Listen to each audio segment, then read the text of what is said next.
The Diary of Fate. Fate plays no favorites. It could happen to you.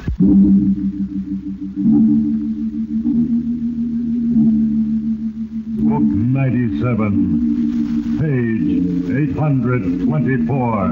In the Diary of Fate. Yes, here it is. The name Craig Norton. Occupation, reader for a literary agency. Yes, Craig Norton, you earn your living reading stories by successful writers. And it galls you because you are constantly reminded of your own miserable failure as an author. If you were alone, you could admit defeat. But there is your wife, Edith, whom you love more than life itself. She has shared your failure with you, always with patient understanding and enduring faith. That has made your failure gnaw at your conscience and your pride until you were brought to a moment of awful decision. Now, I, Fate, look ahead to an instant of crisis in your numbered days. Are you sure you're okay? Sure you can go through with it? Craig, for this kind of money, I can do anything, and I will. Did you catch the name of this cabin? Journey's End. It's prophetic. When Vance shows up, we'll never leave here alive. And so the choice was made. The plan set in motion. The end is now inevitable. In a moment, it will be time for another entry under the name Craig Norton. And when I have written, I will read from his record in the Diary of Fate.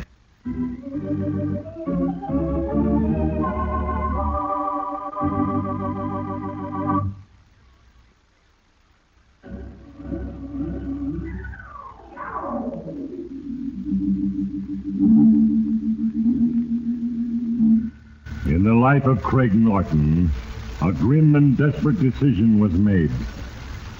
A decision for evil. But in the last analysis, it was a trivial, seemingly unimportant thing that determined the inevitable outcome. It is ever thus.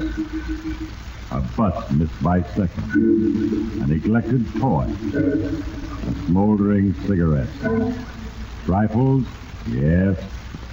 And yet these little things are the tools which I, Fate, employ in shaping your destiny. Remember how it all started, Craig? You were with Edith, your wife, in your tiny apartment. And you were trying for the 100th time to write a story that had depth and character. But you were failing again, and you knew it.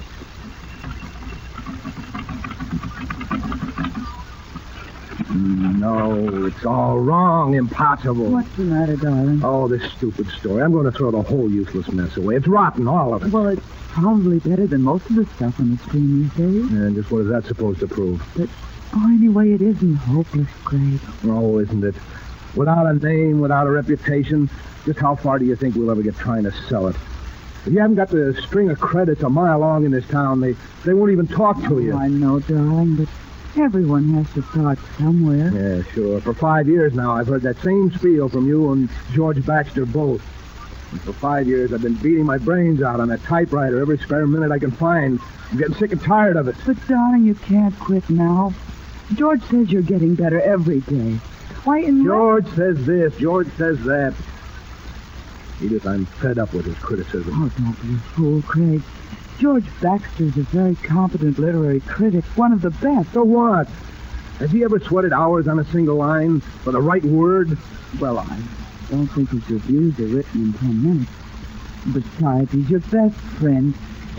Craig, why, he's kind and considerate and everything. And a success in his own field. Hooray for George. Oh, Craig, darling, please try to be reasonable. Edith, I don't want to talk about it anymore. I don't even want to think about it. But, dearest, maybe I can help you. Why don't you read it aloud to me? Sometimes a fresh mind... Good heavens, Edith. If I'm going to fail, at least grant me the privilege of being responsible for my own failure. Oh, Craig, please. Craig, where are you going? Out. Gotta think, and I can't do it cooped up in here.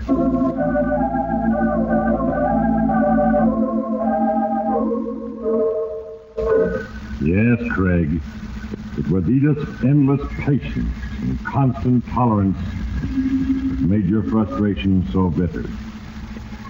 Yet you loved her so much that your guilty feeling of inadequacy was almost unbearable. You walked far and aimlessly through the nearly deserted streets. And then a little thing happened. You pulled out a cigarette but discovered that the only book of matches you carried was empty. You were near a cocktail lounge, so you went inside to get a light. May I have a book of matches, please? Here's a match, my friend. Oh, thanks. What? Well, what do you know? Craig Norton. Elliot Rourke. Well, how are you, boy? Oh, say, bartender, make that two with you. Craig Norton. Imagine running into you. I didn't know you hung around these gin mills. I don't usually. I just happen to stop in for a match. Well, fella, I'm sure glad you did. I just got back in town from New York. Things are tough back there, especially for us actors. Well, I suppose you're doing okay. Big shot writer now, huh? Don't be funny, Elliot. Oh, here's a drink, so I'll get it. Oh, thanks. Well, at least you're working. It's more than I am. Here's to you, Craig. Yeah, I'm working. I'm a reader for the Robert Holloway agents. Oh, well, it's a living. And you can afford to wait for a break. Yeah, what are you talking about? I got a wife to support. Oh, you're married? Well, I didn't know that. Sure, 5 years. And she's the most wonderful girl you ever saw. That's what makes her so bad, Elliot. She deserves everything that money and success should give her, and what am I doing about it? Yeah, I know. It's a tough town and a tough racket. Say, I'd like to meet that wife of yours. Oh, she's a honey. Oh, hey, bartender, bring us 2 more.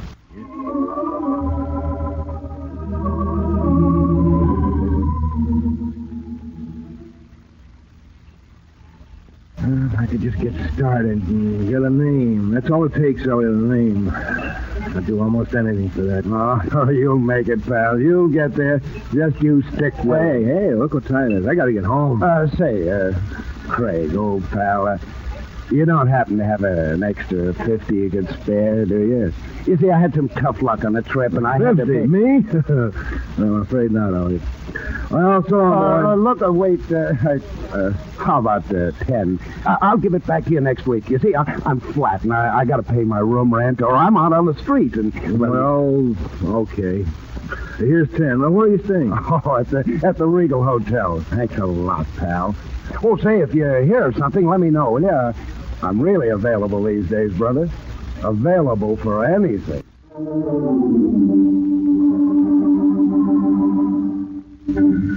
Yes, Craig. Because of a little thing. An empty book of matches, you met Elliot Rourke. Edith did not know Elliot, so the next morning you said nothing to her of meeting him at the bar. But you felt a strange kinship with the actor, because he, too, was a failure. An hour later at work, Mr. Robert Howell called you into his private office. Norton, you did the synopsis on scar tissue, that story by Charles Vance. Recommended it, I believe. Why, yes, sir, I did. I thought you were a little modest in your recommendation. Modest, sir? Well, I felt it was one of those sensational pieces that either hit you hard or not at all. I thought it was good, but, well, I wasn't absolutely sure, you know? Well, you were right the first time, my boy. We're going to sell it for $50,000. $50,000? Why, that's wonderful, Mr. Howell. Yes, it's a terrific piece of work. Magnificent property. It's supposed to be Vance's first effort, but I can hardly believe it.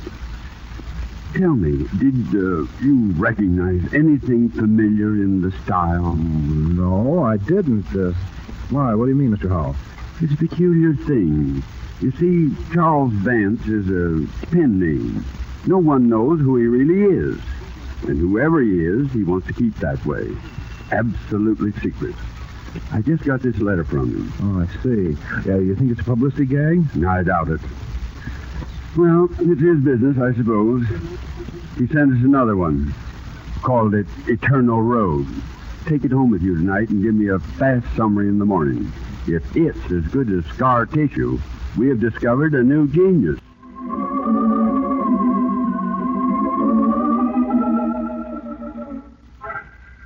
Yes, Craig.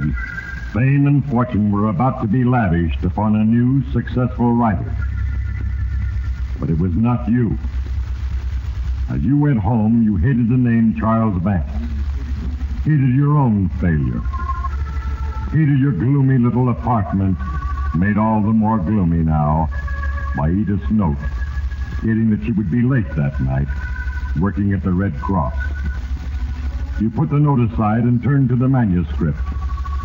And then, Craig, another little thing happened.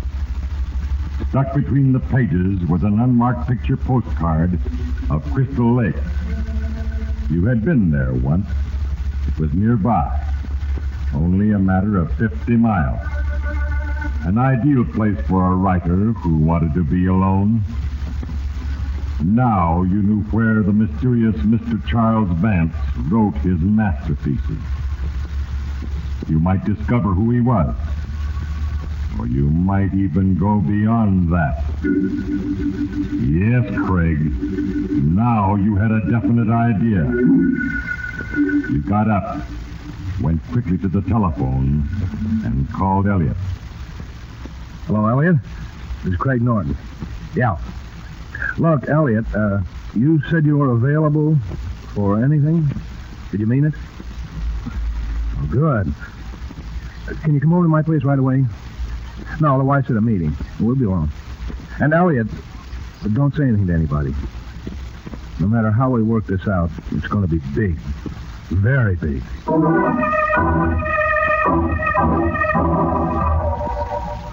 Yes, Craig Norton, two little things entered your life.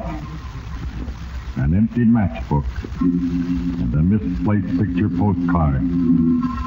And now you stand at the brink of decision. Soon there will be no turning back, for you will follow the road of your choice to its inevitable end. Yes, soon now, it will be time for the final entry in the diary of fate.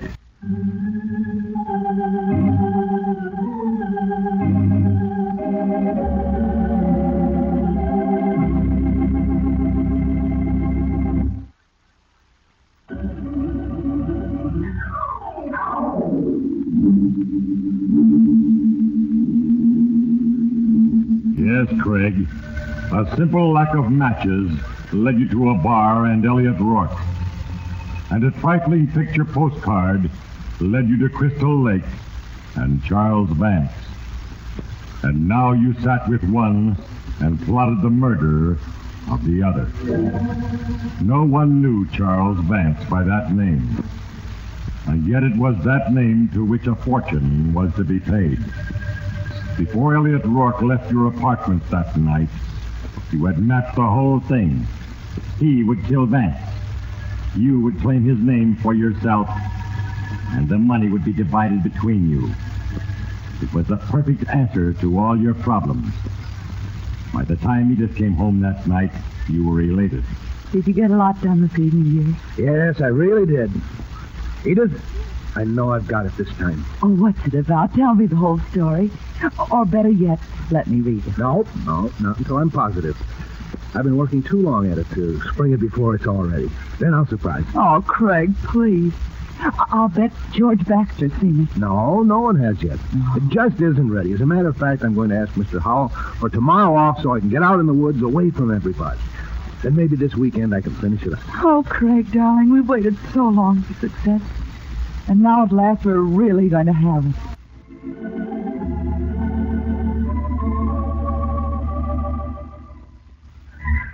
Yes, Craig.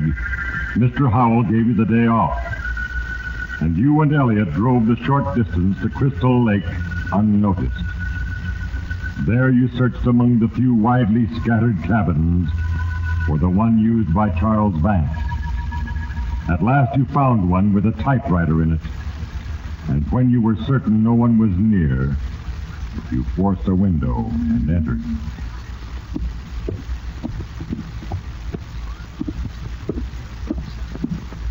Over here, Elliot. Here's the typewriter. The copies must be in one of these cabinets. Paper, notepads, pencils. Hey, Craig, is this it? There's something in a folder in this drawer. Let's see. Yeah, this is it, all right. The carbon copy, Star Tissue by Charles Vance, Eternal Road by Charles Vance. And here's a new one, unfinished. Bridge Out. Elliot, do you realize how much the material in this one folder is worth? If I didn't, I wouldn't be here. We have to be absolutely sure of one thing before we touch any of this. Yeah. We've got to be positive that no one else in the world knows this man. This man is Charles Vance. Yeah, you're right. Well, we're almost sure now, and you can leave the rest up to me. Are you sure you're okay? Sure you can go through with it? Craig, for this kind of money, I can do anything. And I will. Did you catch the name of this cabin? Journey's End. It's prophetic. When Vance shows up, he'll never leave here alive.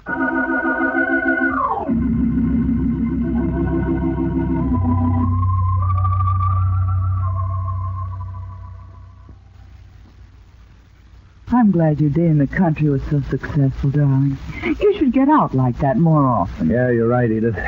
Now I know exactly how I want to finish things. Oh, that's so wonderful, Craig. Now, if you'll bear with me for just a few more days, I'm sure everything will be perfect. I hope you don't mind if I sort of neglect you, darling. Mind being neglected? Not when it means the fulfillment of our dreams. Besides, our Red Cross chapter has put me on another committee, and that'll take care of my spare time. Well, just remember, Edith, when this is finished, we're going to take a long vacation together. Craig, I love you.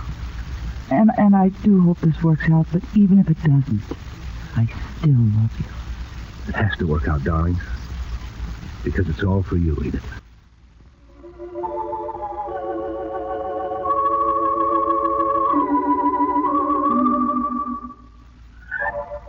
Yes, Craig. Your wife loved you.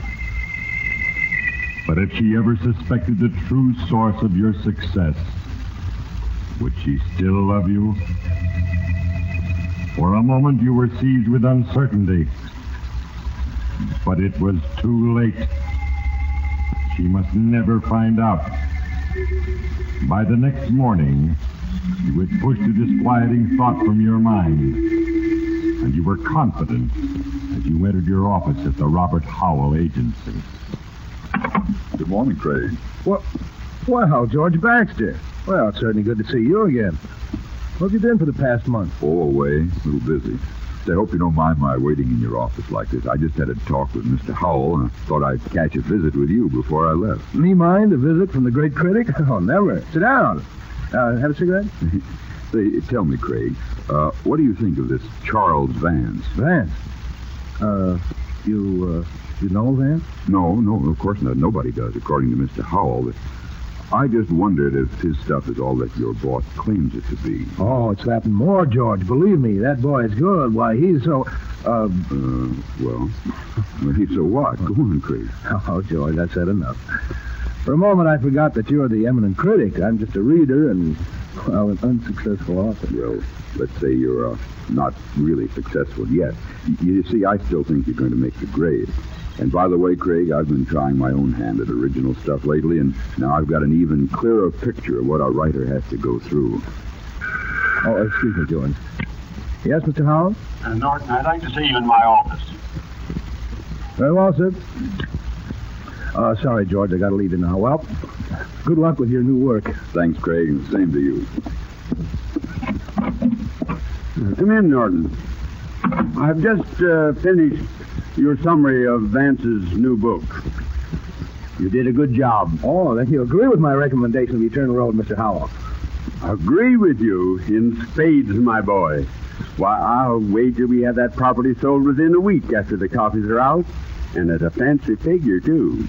Whoever Charles Vance is, he's got it.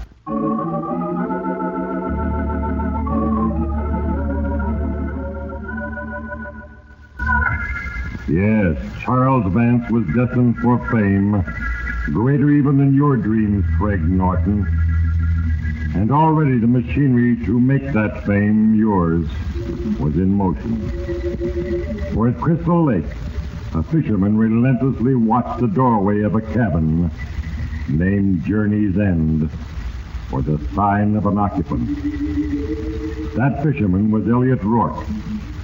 His purpose, murder. And you, Craig, had nothing to do but wait. The next morning in the office, you couldn't keep your mind on your work. Finally, by mid-afternoon, the sudden jangling of the phone on your desk shocked you. Hello? Mr. Rourke calling Mr. Craig Norton. I'm Craig Norton. 1 moment, please. Go ahead, sir. Hello, Craig. Yes, Elliot. Go ahead. Well,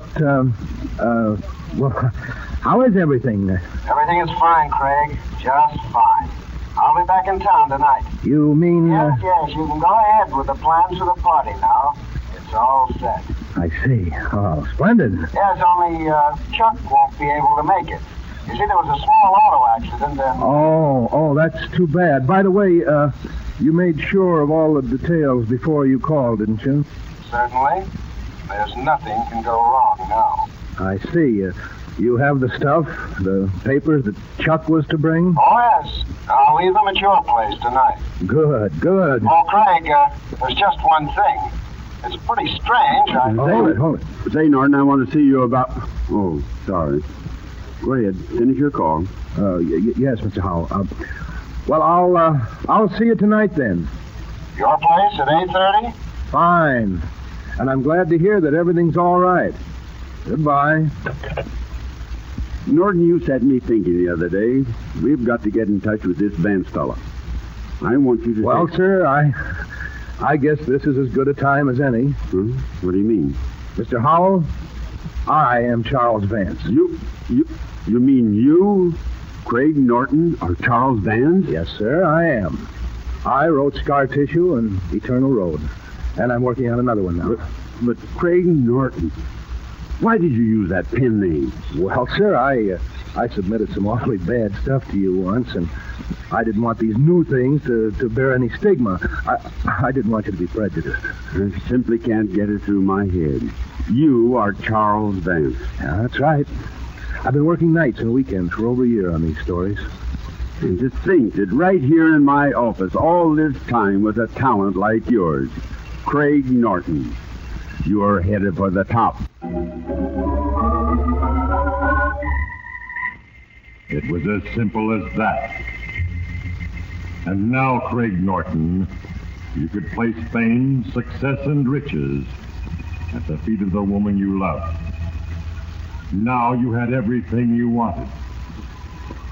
But take heed, you who listen, for it is truly said, all who plant the tree of evil shall be torn on the thorns thereof. In a moment, I, Fate, will write for the last time in the record of Craig Norton. When I have written, I will read from the Diary of Fate.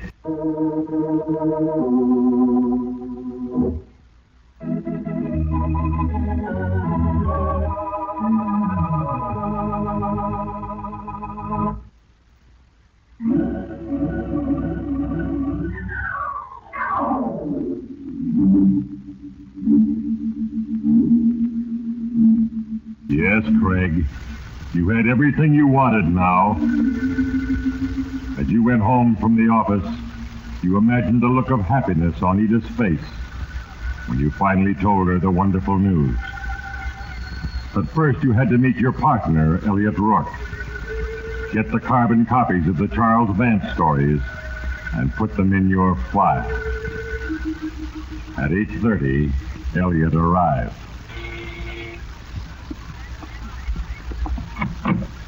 Elliot, come in. Are we alone? Yes. Edith's still out at one of the committee meetings, I guess. Have you got the stuff? All of it. Oh, good. I've already told Mr. Howell. He was surprised, but he swallowed it. And you're sure everything's all right? Yes, positive. I did it, but good. And just as soon not talk about it. You see, I got quite a surprise when Charles Vance showed up, but... Who's that? You expecting somebody? No. Elliot, there's a police car out in front. Police car? What? Are you sure nobody saw you? Certainly not, I tell you. Good evening. Which one of you is Craig Norton? Why, he's Craig Norton. Yes, I'm Craig Norton. I see. Got bad news for you, Mr. Norton. Bad news? Yeah. What? What do you mean? You know anything about a cabin on Crystal Lake called Journey's End? Why, well, I've heard of Crystal Lake, but, what does this have to do with me? There was an accident out there today. Hit and run. You identified the body on the road in front of that cabin. It was your wife, Edith Norton.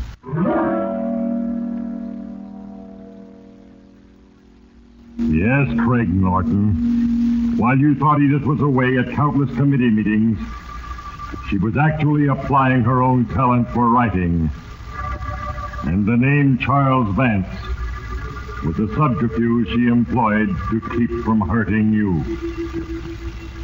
And in that last stunned instant, when you gave voice to your unbearable grief, you confessed and thus condemned both yourself and your partner, Elliot Rourke, to the justice of the courts of law. And now it is time to close the book. In the case of Craig Norton, as in the cases of all mortals, I, fate, am but the instrument of a plan. And the many little things that happen in your lives are the tools with which I work. It was through an empty matchbook that Craig Norton met Elliot Rourke. And it was because of a misplaced postcard that the plan for murder was formed. An evil decision, the end of which brought disaster. Ponder well the moral, you who listen, and remember, there is a page for you in the diary of fate.